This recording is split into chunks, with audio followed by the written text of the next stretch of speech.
Ladies and gents, thank you so much for joining us today on J Slay Made in the USA, where we explore truth, expose deception, and inspire courage.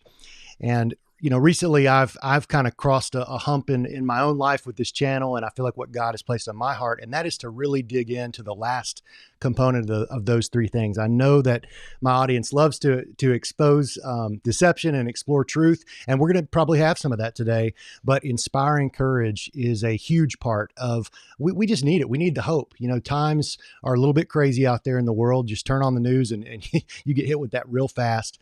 But there's moments that happen in our lives where it just stops you on a dime.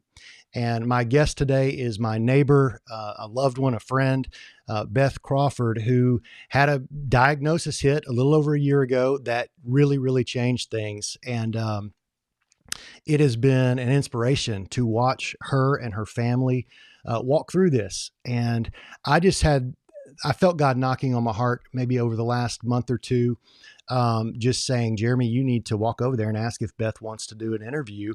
And I did know that, hey, when I've grown the most in my life is when I've experienced some tough times. So I know Beth has definitely had that experience while almost seeming not to, because every time I see her, she's got a smile on her face and working in the yard, and it just seems like regular life. So with that, Beth, thank you so much for agreeing to do this interview. You're absolutely welcome. It's an honor and a privilege. Yeah. Absolutely. Well, so glad to have you here. And let's start with the timeline. I've lived here now since the very beginning of 2016.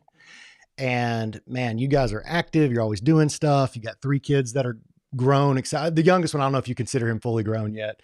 Most of the time, at times, not so much sometimes. Yeah. Yeah. Depends on the But he still lives at home. He still lives there. at home. Well, yes. There we go. So, yes. so he's not recently 20 and he's still living at home. Yes. Yeah. Well, that being said, I think it was Colin, your middle child, right? Is he middle?